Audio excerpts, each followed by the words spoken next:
All right, we're gonna start up here in the front. We have a light for hooking up at nighttime. We have our up and down button for taking it on and off the vehicle. But there is a manual way that you can come to the top and manually crank that jack. For any reason the switches won't work, there is a manual way that you can crank that jack to get it on or off the vehicle. We have two 30-pound propane cylinders that are full. Auto regulators pointed towards this one over here, so we're working off of this. It's green inside the eye. As soon as this bottle would happen to come up empty, it's going to turn red inside the eye, indicating that the bottle it's pointed to is empty. If the other one's already open, it'll automatically pick up from it, so you don't lose your gas service in the middle of the night, but it's still going to show you that it's red to the one it's pointed to is empty, but it'll automatically pick up from that one. We also have one 12-volt battery on the unit. It is set up for dual batteries, but we put one on for now. It does have a battery disconnect in behind the propane bottle on the off door side. The battery disconnect's used for any time you're not going to use the trailer for a long period of time. You can turn it off and it will save all the 12-volt juice that's in the battery for the next time you come up to it. But that battery disconnect does have to be on for the solar panels to charge the battery, or the 110 line. We already put your saddles on, both sides there. Does have a 7-way holder that keeps the chain up off the ground and the 7-way from getting it corroded. We have the bottle cover rack that has 2 holes underneath it for a bungee cord to go underneath the metal rack to hold it in place. But we also have the quick connect at the top so that you don't have to take the cover off every time you want to get into the cylinders to open or close them. And we're going to slide it right back over the top here. We're going to start down the off door side. It does have the sway control on it.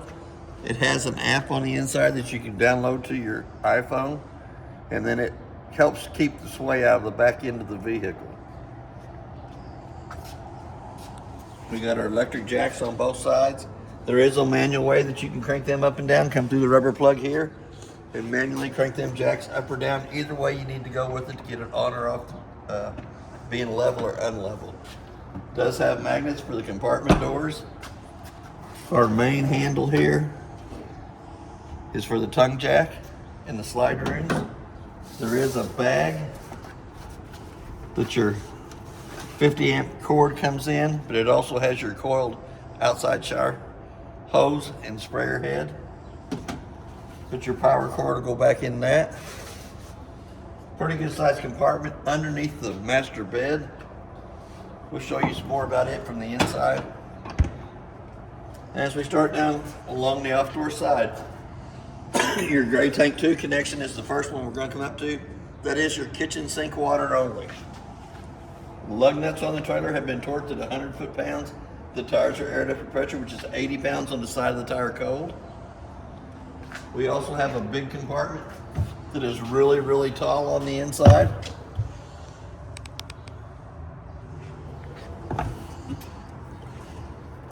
You could almost hide a body in there. Almost stand up in there. Here again, you got your rubber plug for your stabilizer jacks. We'll hit the hot water heater as we go through. Hot water heater works 2 ways, 110 and propane.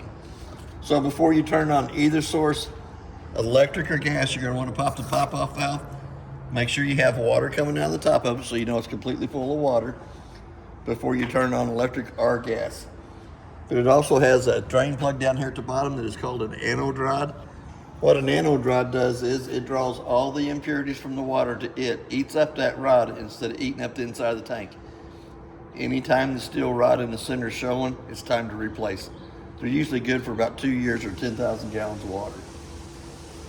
10,000 is a lot, but I'd say change it every 2 years.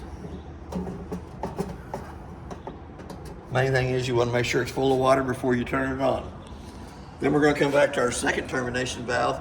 The gray one in the front is your shower and your bathroom sink. The black 3-handle valve in the back is for the toilet water only. You're going to want to pull it first, let all the nasties come out that'll come out, then your gray to kind of help clean your sewer hose out. We have our 2 low water drain points up underneath the side here.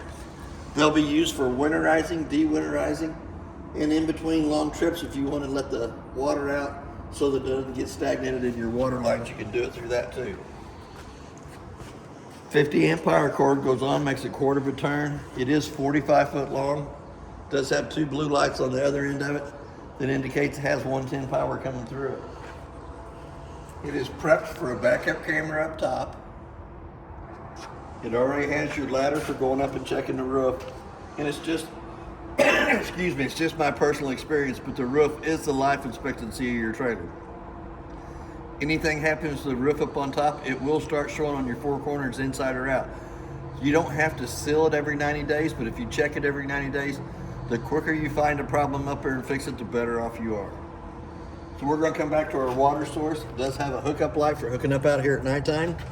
We have our park cable hookup and our satellite hookup in the back. It also has a black tank flush in the center. So once you got your termination valves dumped, you can hook a water hose and pressure regulator to this. Turn water pressure onto it. It has a little aerator on the inside of the black tank that spins around, cleans more of the toilet paper and debris out of the inside of the black tank only. But you have to make sure that termination valve is open and emptied. Then you have your city water connect on this side over here that you can hook to with a water hose and regulator and never have to fill the fresh tank on it. Work right off the water pressure going to that city water connect. And then you have an antifreeze outlet on this side over here. You can hook a garden hose to that, stick it down into your antifreeze jug, flip the valve on the pump on the inside the opposite way that it is now, and it will suck antifreeze through the whole system of the unit.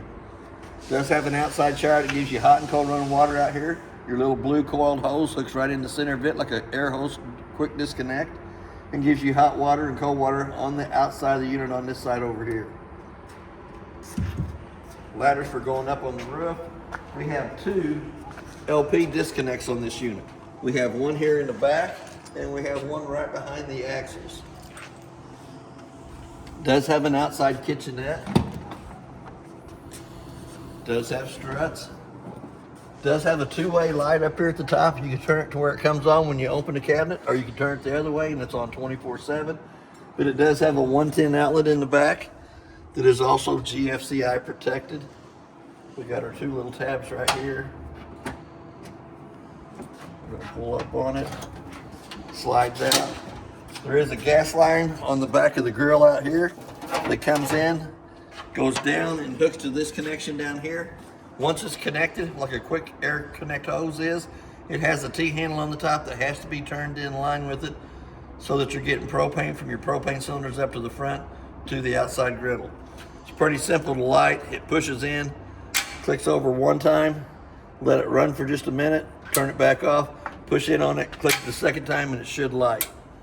Make sure you take your straps off. Make sure you take your straps off and your paper, and you do have to season the outside griddles. So here again, we're going to go back in with it. Clicks into place. Does have a pretty good sized metal drawer for your spatulas and stuff underneath there. But we do have an outside refrigerator that is 110 only.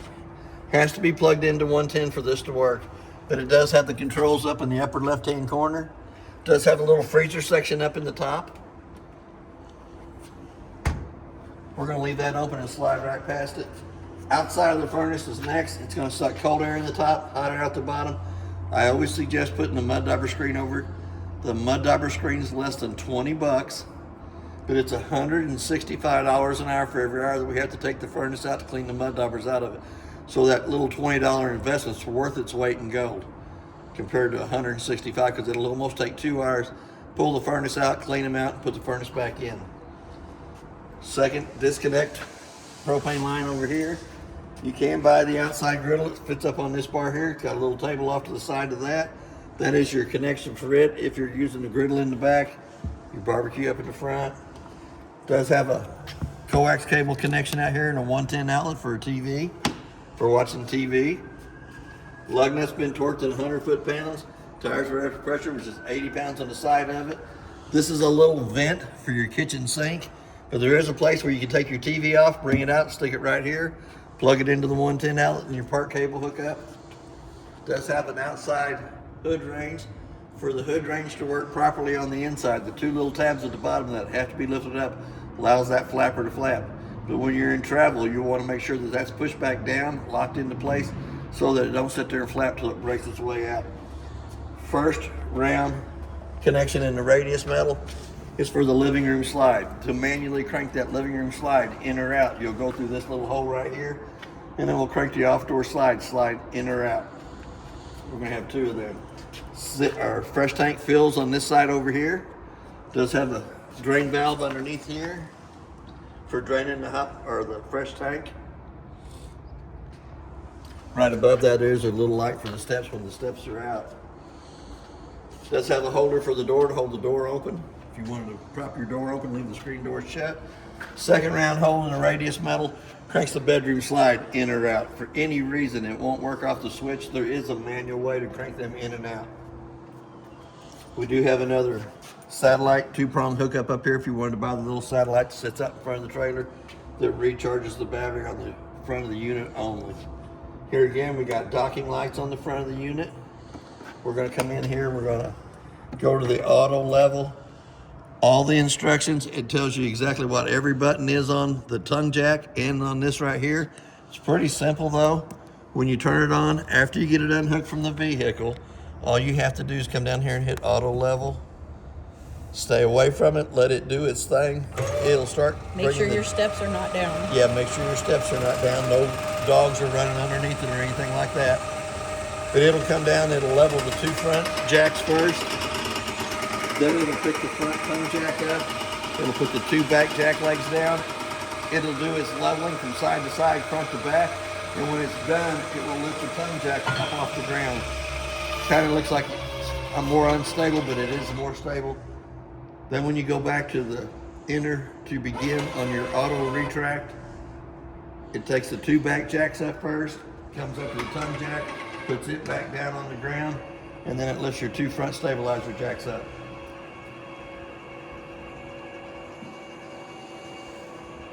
Usually you hear me say they're just stabilizer jacks. These are actually leveling jacks on these. They're a lot thicker than the normal ones that's on the travel trailers. I noticed that. You see it brings the tongue jack up, which kind of bothered me at first, but that's the way it's supposed to work because it has to allow these jacks in the front and back to level side to side and front to back. And every time it stops, it analyzes what it's supposed to be doing.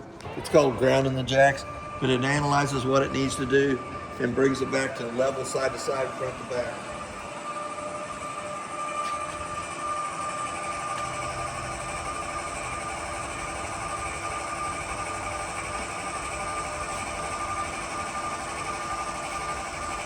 And if you notice, them jacks are about 3 times as thick as what is normally on a travel trailer.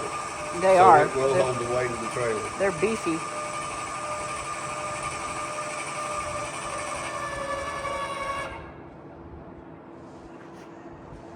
Every time it stops, it analyzes what it needs to do, and then goes accordingly to which side it needs to lift, or front or back.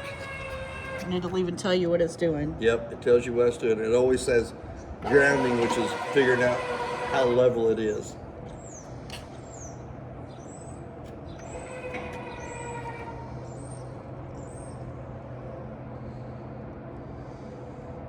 Says it's auto level success. It's still going to verify the grounding, so it might twitch a little bit more.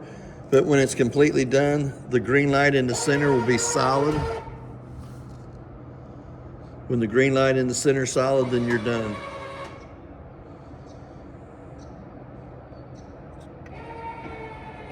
It's just making sure that it's completely level.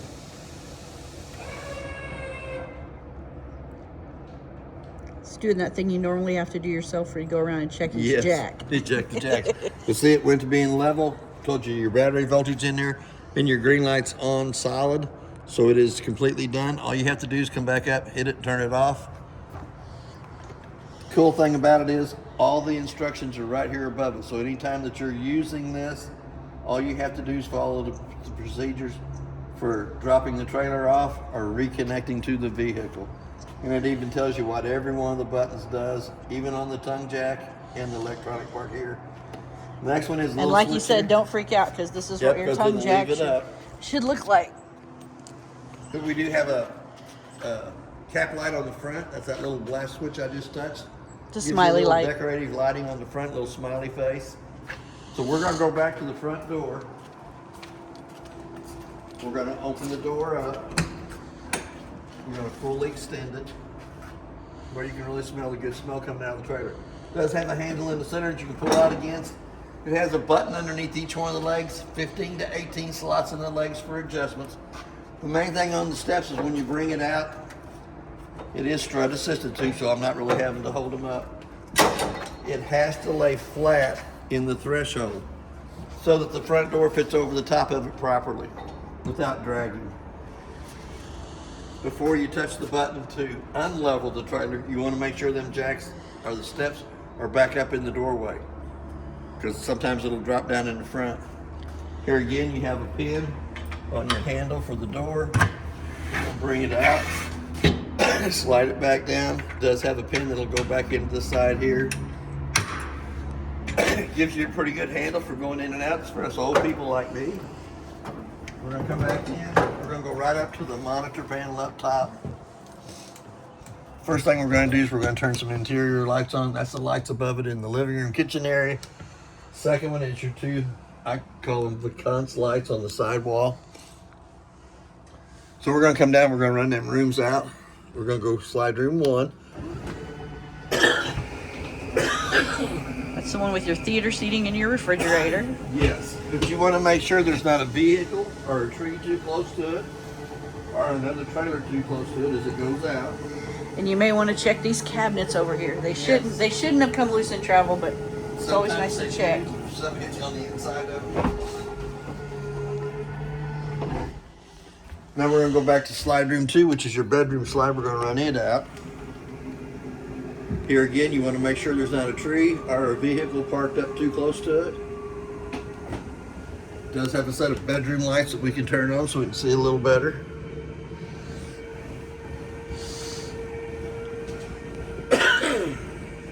We didn't really have to check here because we knew we had them out before we started. So this is nice because you can see it right from there. Yep, you can see it right from the doorway. Let's go all the way back up to the top. It does have solar panels up on top. It's telling you it's putting out 14.4 volts to it. It is floating, so the battery is fully charged. It's not really putting out anything to it, but that's what it would put out to the battery if it needed being. It'll also tell you the temperature here in a minute. It's 54 degrees today. Come back down to the monitor panel itself. It shows you that the fresh tank has 2/3 of a tank of water in it. The black tank is empty. The gray tank 1 is empty, and gray tank 2, which is your kitchen sink water, is empty. As they fill up, they'll change colors too. They go orange at 1/3 and 2/3. When they get completely full, they go back to being solidly green. Your battery shows that it's fully charged on it. That's not really accurate. To get an accurate reading of your battery, you need to have the 110 line unplugged. Anytime the 110 line's plugged in, it overreads that, and it'll show you that it's fully charged. But to get an accurate reading, have your 110 line unplugged and then check your battery. We got a set of awning lights underneath the awning. We have a set of step lights down here at the bottom. Interior 1 is your living room kitchen. Interior 2 is your lights on the behind the recliners. And then you have your bedroom light. You can also connect to Wi-Fi. Come down here at the bottom, you got the hot water heater on gas, hot water heater on electric, water pump itself, and then it has a set of tank heaters underneath the unit. So we're gonna go ahead and we're gonna run the awning out, which is the extend button. Here again, you wanna make sure that there's nothing up close to the front that the awning's gonna hit as it comes out.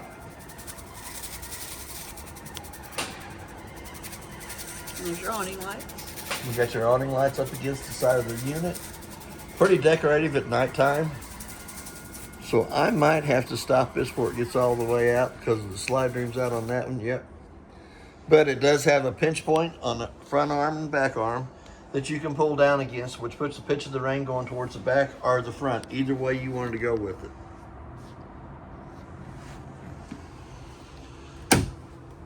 It does have pretty good sized cabinet space. There's your owner's information that you can download to your phone.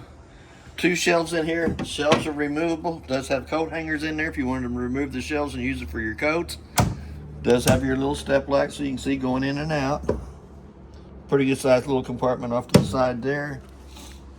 As we start around, we have our 2 bar stools right here in the front.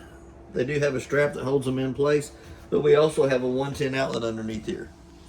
That's where I plug my iPhone in when I was doing my service to it. And It does have a working fire extinguisher as you're coming in on the left-hand side.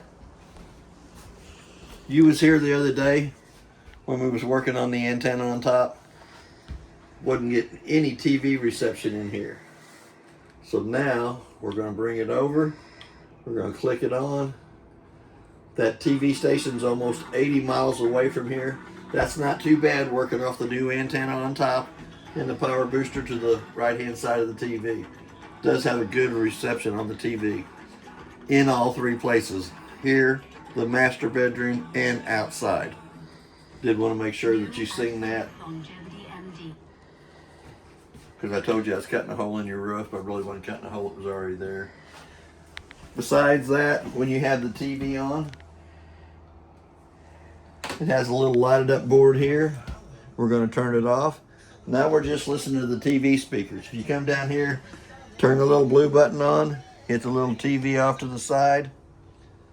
CV audio. It'll come back through your big speakers on the inside of the unit. You can hear it's like surround sound for your TV. But we also have our GFCI outlet right beside of that that protects all the 110 outlets in the unit inside and out. We also have a LP carbon monoxide detector down here at the bottom. It's going to give you that little annoying sound. Probably going to do it one more time. There we go. Yeah. It'll get your attention. If that don't wake you up, there ain't nothing going to wake you up. Here again, we're going to come to the kitchen sink. The guys have got the sink clean, so I'm not going to actually pull back. You go to the left-hand side for your hot water. Pull back on the handle for the water coming out. Go all the way to the right. Pull back on your handle to come out. It does have the sprayer that you can take and move around either way you wanted to go with it. You can use the little covers on either side for dish dryers. You can dry your dishes on one side or the other. I knew I was going to do that. There we go. Pretty good sized cabinet space with the trash can underneath the kitchen sink. Sponges and towels, whatever you want to use there. Spoons and knife, fork drawer. Very bottom has your paperwork in it. Forest It's River. a goodie drawer. Yes, Forest River is very excellent about giving you manuals on everything. But if you go to the back of that book, it will tell you everything about it, what is in the unit, appliances, if I can get my old fingers to work, appliances that are in the unit, manufacturer, model, and serial numbers of everything that's in the unit. I always tell everybody They did this such is, a good job. There's 2 pages. I Yes. think 2 or 3. I always tell everybody this is the most important pieces of paper in the whole unit, because if anything in it quits working, when you call the warranty guy up front, first thing he's going to ask you is who made it, model and serial number. You can come to the back of your book. You have all them right here, so you don't have to take your appliances apart to get to the model and serial number. It's all in the back of your book that Rockwood provides for you. They are very excellent in providing everything you need to do to go camping. You also have another TV mount that you can mount here, take to the outside. They give you a coax cable that's been tested to hook your TV up outside. You have a water filter for your canister in the back. I'm going to show you that when we get to the back there. Tire monitoring system, so you can monitor your tires from inside your vehicle while you're going down the road. We have a remote for the fans, so you don't have to reach up there. You can use right off the remote. They give you a sewer connection hookup. The neatest little thing in the whole deal. They give you coloring sticks and a marker pen that matches the wood to the inside of your unit. So if you get rowdy and scuff up one of the front of the cabinet doors, you have the marker for it. You have the marker for your trim. And you got a liquid marker there.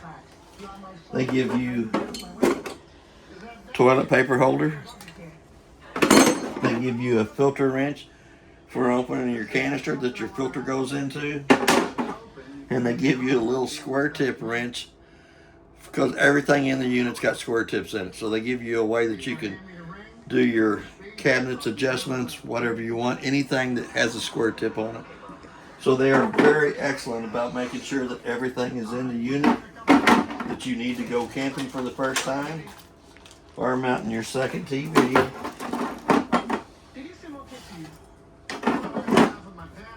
Very important book. A lot of good reading in there. It'll go through and tells you how all your appliances work. It gives you a better description of everything than I can. We're going to come back up to the microwave. It does have a pretty good sized cabinet up above it. That's where the good snacks go. Right. Here again, you got your door that opens up. Grates underneath for your filters. Your mini blinds are different than most. They don't have a string operated. You can pull down, click them into place. You get a rotate stick on either side for rotating them. And then they just push back up. And then it just push back up. There's no strings off to the side that you have to pull on for adjustment. Does have a second GFCI outlet in the unit for the back part. USB port here to the side, so if you want to charge your cell phone while you're cooking. We're going to come down. It's got 2 light switches. This one here illuminates the lights on the valves. Push them in. Hold on for a minute because I was trying to light the oven first. We'll go back to the top burners. We have a theme. We always try to light the oven. Yeah, you have to let them burn for just a little bit before you can turn the gas valve off. If you turn it off too quick, it goes right back out. Push in on it, hold. It has a little thermocouple off to the side that has to heat up the temperature before the burners on the top will stay lit. There you go, all 3 burners are on top are lit. We're going to turn them 3 back off. We're going to go back down into the oven and we're going to try to light it. Here again, when you turn the button to the side, I'm going to turn the light on. We're going to hold down on the button. It's got an electric igniter that lets the pilot in the back. Then you can let go, let the pilot run for just about a minute, because it has a thermocoupler above it that has to heat up the temperature before you can crank it up. Crank it up and automatically the oven lights. Everybody worries about lighting the ovens. These are nothing to worry about at all. They're a lot easier than they used to be. Yes. You want to make sure your pilot light gets lit. Your thermocoupler comes up to temperature before you dial the temperature up on it. Pretty good sized little shelf off to the right hand side. More cabinet space up top. We're going to come into the master bathroom. There's 3 light switches. The first one turns the light on behind the toilet, little night light. Second one turns the lights above us on. And the third one will illuminate the lights behind the bathroom mirror. Pretty good sized cabinet space up here. Holy cow, yeah. Lots of towels, wash rags. Even has a little closet in the back that you want to hang some extra clothes in here. This works your fan. We're going to turn it on. We're going to open it up.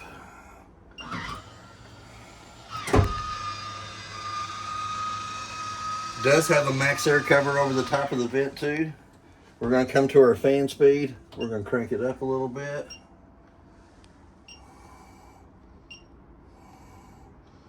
Let's see, fan, auto, bringing it back down. We want to take it back up.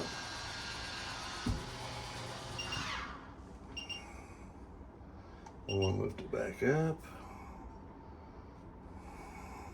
Do you have to turn it off auto? Maybe I have to turn it off auto, go to manual. It should bring it right back up. I think you just hit the auto button again, maybe? Air out. Let's hit the auto button again, see if it'll. Oh, it's back on auto. Okay, let's take it There off you go. auto. Now let's lift the vent back up. And then hit the fan on. Fan on. Up here. There you go. Then your 4 speeds on the fan. Bring it back down to slow if you wanted. hit the vent lid again and it'll automatically close. But there's 2 of these in the unit, one for the bathroom in here, and there's one for in the master living room. I only knew the auto because I did that by mistake on ours. Yep, here we got another GFCI outlet in the bathroom. Simple for using the toilet. Push halfway down fills, push all the way down fills and dumps. Little cabinet space off to the left hand side, big cabinet space off to the right. To access into your water pump, there's 4 screws in the side panel here that have to come off. That accesses you into your canister and your water pump and your single valve bypass. The single valve bypass is used when you want to winterize the unit. It turns the opposite way that it is now. Then it will suck from the antifreeze outlet on the outside of the unit to bring antifreeze into all your water lines on the inside. When you get ready to de-winterize it, you have to flip that white valve back the other way so that it picks up from the fresh tank to flush all the antifreeze out of the unit. It does have hot water to the left side, cold water to the right side. It is marked on the top. It does have a stopper in it. Here we go back to the sliding glasses here. It always confuses me. It has a little button at the back of it that you have to push back on for it to open up. But it brings the sliding doors forward. That has to be locked back down in place in travel. So you want to make sure you push it back down, lock it into place. It has the dome in the ceiling for you taller guys. It does have a water meister that saves water on here. So on it, what you're doing is once you're running your water, you got a little valve down here at the bottom that shows the sprinkler head at the top. It's off in the center. It's recirculating through your freshwater tank in the bottom. Just turn it to off. When you get ready, soaked up, get ready to wash it off, go right back to the top. Works. Does have a plug for it. It's not really a tub that you can take a bath in, but you could wash an infant in it. You want to make sure that plugs up when you're taking your shower though, so the water don't get too deep. Yep. Had that happen. And then you have a privacy door between the kitchen and the bathroom. Still, it has to be locked down in travel. Put it back on, turn it sideways, locks it in travel. I'm gonna go ahead and turn this fan back off.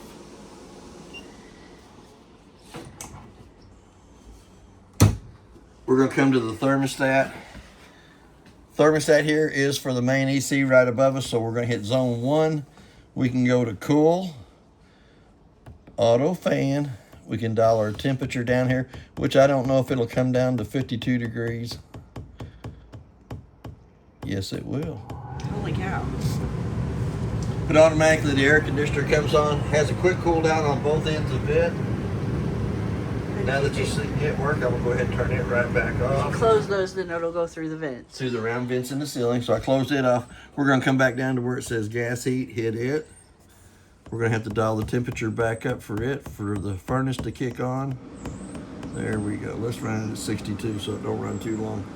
But automatically the blower comes on in the furnace. It's got a self-igniter on it that lights itself. Here in about a minute's time, you're gonna feel temperature change. It does have a round vent in the bathroom that brings heat into here. Should have vents underneath the cabinets here that bring heat into the living room area. And I think it's got a floor register in the master bedroom to bring heat up into it. But it'll tell you it's set for 62 degrees. It's on gas heat. All you have to do is go back to zone 1, come down to the bottom, hit the off button. Automatically the flame will go off. The fan's still gonna run 5 to 7 minutes because if it gets the burn chamber hot, it has to cool itself down before it shuts itself off. Once we come around the corner, we got quite a bit of cabinet space up top, quite a bit of cabinet space down at the bottom. But to access into the back of the hot water heater, you take the 2 screws out of the bottom piece of paneling, accesses you in there. Right now, the 2 white valves at the back of the hot water heater are pointed towards it. Let cold water come in the bottom, hot water come out the top. When you get ready to winterize, they turn sideways, which makes a loop at the back of the hot water heater so that you don't have to fill the hot water heater with antifreeze. We're going to come back up to the refrigerator, and this one will open either way, right side or left. But it has the controls up in the very up top of it. It has an on and off button. It shows you it's working normally. The freezer section is down to 1 degrees, and you could push them buttons down below that too. It starts out at 10. Let's take it back down to 1. Hit that button right there, turns you back to the refrigerator setting, which is at 35 degrees, and you can bring it back down. You can bring it from 45 down to 34. I like it at about 35. Get my Monster Energy drink nice and cold at the top, but not freezing. It also has a little tray inside of here for your eggs, shot glasses, or your little ice cubes to go down into the freezer section. And this is a 12 volt. This right? is a 12 volt only. Then you can bring this in, put a little water in here, stick that down in, make you some ice cubes for your cocktails. It opens by pushing down in the center. The refrigerator door pushes in from either side. So if you're right-handed, left-handed, you won't have to worry about getting the refrigerator door open. It does have a little cabinet space down below. Good place to put your book and your other accessories they give you. Does have a working 110 outlet off to the right side of the recliners. We have a cell phone charger in the center. I did get to use that. Here again, we got the little button. You push the button, you don't have to pull no ripcord. Recliners come out and lean back. Not too bad. Has a cup holder on either side. Another little push button brings it back down. Same for the side. And I did use these. to test them out, right? And there is a place in here for your remotes. Is that where you're going to put the remotes? That's where you're going to put the remotes. Okay. But here again, you got your little push button on this side over here, which when you're sitting in it, it's a lot neater. I mean, you don't have to. Does have a little USB port between the two buttons, so you can charge your cell phone while you're sitting there. It's right in between on both sides. Very cool. It has the dark out, slow rising shades. So it does have the screen one. Come back up, grab the top, bring it down. They are slow rising, so you pull down on them, let them go. Does have a fire escape window behind this recliner over here. Since this is kind of a sleeping area, not really a sleeping area, but you can fall asleep in the recliner. But you also have the jealousy window on this side over here if I can get my fingers to work right. Maybe I can't. So that you can open it up and get you a little cross breeze coming through here. And the reason I call them jealousy is because you can leave your windows open while it's raining on the outside, where most of your neighbors have the sliders that you can't. A little red strip on that screen over there pulls that screen loose. A little white screen on this side over here pulls this screen loose for cleaning the inside of the windows. And then this little lever comes and pushes it, so you can either set it so you can keep the window open, or you push it all the way out and for escaping. Triple tap. We do have the sliding door between the master bedroom and the living room area. You can turn your lights on in the bedroom from the monitor panel, but you can also turn them off with a little switch right here. Little push and hold buttons to dim the lights. That's bringing them back bright. Okay, now let's push it again. So they kind of dim out. But that is where you can turn them on and off at too. Push and hold. Light switch here turns the illuminated lights underneath the cabinet. Another 110 outlet and USB ports A and B. Fire escape window. Pull the little red handle on the screen, takes the screen loose. Push this little red handle all the way through the window frame at the bottom for access out there. Should have the same curtains in here, the blackout. So you get the fingers to get a hold of it. It does have the screened one in here too. Nope, it just has the blackout one in it just here. has the blackout ones in the bedroom. Yes. Pretty good sized cabinet space off on the right hand side, but it also has your breaker box down here in the bottom of it. The breakers are marked from the left to the right, exactly what they are.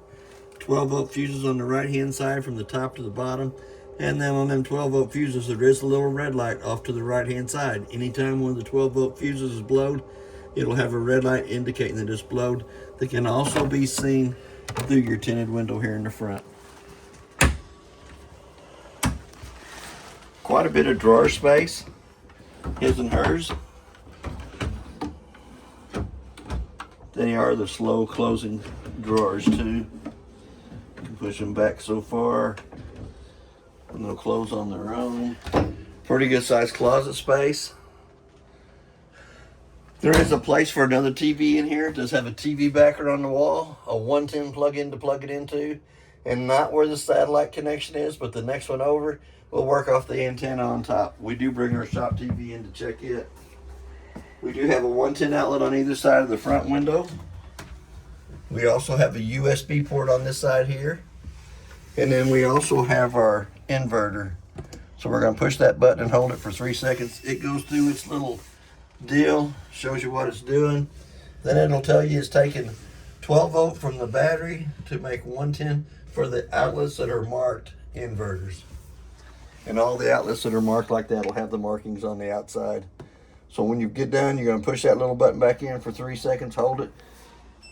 It goes back through its little rigmarole. Does have the dark out shade in here. Slow rising shade. Pretty good sized cabinet space. Both sides.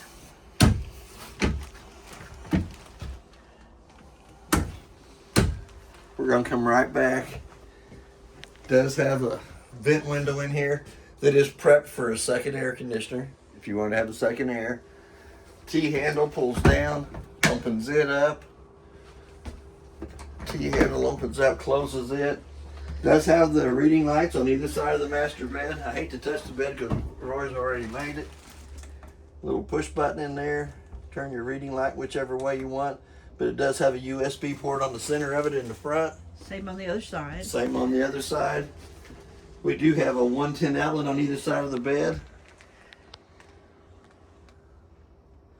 And then your USB ports on either side of the bed are in the light itself.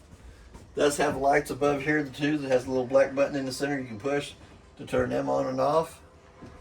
And if you lift the master bed up, you're going into that big storage compartment from the outside. You have two big drawers down here at the bottom of it. Does have struts on either side of the bed to hold it up, but you can also access it onto your big compartment out there. Drop that back down.